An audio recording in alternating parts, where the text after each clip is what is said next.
Hello everyone. In today's video, we are going to discuss about some important genetic terms which are incomplete dominance. So let's start with the overview. So this is the overview for this course. We will discuss about the introductory part about dominance, types of dominance, complete and incomplete dominance, and why incomplete dominance occur. We also discuss about some examples of incomplete dominance and comparison between complete and incomplete dominance. So let's start with introduction. So before starting the topic, let's understand some basic terms also. The word dominance used to show influence or power over other. Similarly, in genetics, the dominance is considered when an individual two pair of gametes from which any one is expressed and another one remains recessive. Now, dominance is divided into two types. The incomplete dominance is defined as a type of inheritance in which an allele for particular trait is not completely dominant over other. Now, dominance is further divided into two types. The first one is complete dominance and the another one is incomplete dominance. So let's understand both types of dominance. The complete dominance is defined as a type of dominance where the same phenotype is expressed in homozygote and heterozygote. This condition occurs when the allele completely hides the characteristics of another, and the trait which is expressed is called dominant trait. All diploid organisms contain two copies of each gene. One they get from mother and the another one is from father. But from two copies, only one is expressed and the another one is suppressed or hidden. And the only one allele is affected the phenotype of this organism. For example, the eye color of humans. It is an example of complete dominance. So here, if an offspring get gene from brown eyes from mother and blue eyes from father, then there will be only one gene shows the dominance in the eyes of offspring. Let's understand another example with this picture. So here, this is the diagrammatic representation which shows the complete dominance in Mirabilis. When the Mirabilis is crossed with white colored Mirabilis and the results are shown in the red dominant flowers where the heterozygote is red as shown white color and where the white is dominant the white offspring shown. Here we can see if the heterozygote is red, the A1 allele which is dominant here shows its phenotype, and when the A2 gene is dominant which encodes for white color, it shows white offspring. So now we will discuss about incomplete dominance.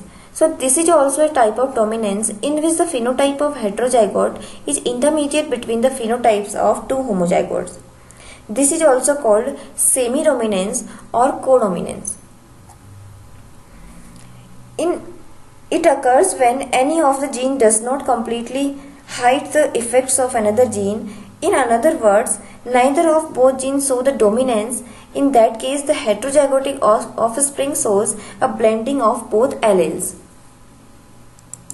So from here, the question arises that why it occurs? Why does incomplete dominance occur in organisms?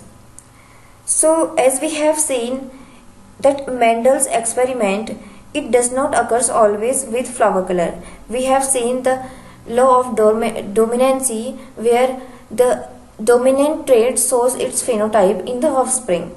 But there are many other flowers like roses, tulips, carnations, snapdragons and many others which shows incomplete dominance in their phenotypes. Usually it occurs because neither of any allele is fully dominant over the other. Because of this, the dominant allele cannot dominate completely. And with the results of this, the phenotype of heterozygous offspring shows the mixture of characters of both the alleles.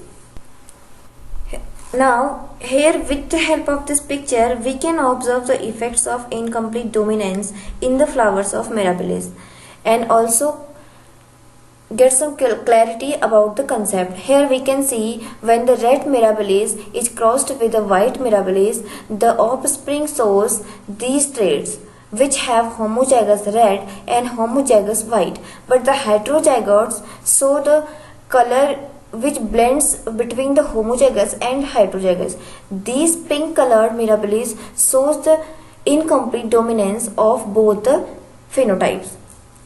Here we can see if the phenotype of the heterozygotes fall between the phenotypes of two homozygous, the dominance is incomplete, and the phenotypic ratio or the phenotype of this offspring shows the blended effects of both the genes. Now let's understand the incomplete dominance with some more examples. So the examples of incomplete dominance are as follows. The first one is in humans. The example of incomplete dominance can be seen in hair, skin color and vocal pitch. For example, if a person having curly hairs marries to a girl having straight hair, so there are chances that the child will have wavy hairs as a result of the blending of the traits. And the another example is carriers of Tay-Sachs disease in humans. The Tay-Sachs disease causes some enzymatic problems and the heterozygotes carries genes for disease as recessive, but they are healthy. But sometimes they also produce half of the normal amount of enzymes, which shows the incomplete dominance. Similarly, in Andalusian chicken, the feather of color shows the mixture of both genes. In rabbits, dogs, cats and other many animals, the color of furs shows the blending or incomplete dominance. So I hope with the help of these examples, we all have cleared the concept of complete and incomplete dominance. Now let's discuss about the complete and incomplete dominance and compare both the terms with the similarities and differences between them. So the complete dominance is a type of dominance or phenotype is influenced over another phenotype completely. Whereas in the case of incomplete dominance, neither any phenotype is influenced completely, but the heterozygote is get mixed with all the phenotypes of homozygous and heterozygous recessive. The another reference is influenced phenotype is called dominant phenotype and the other is called recessive phenotype in the case of complete dominance.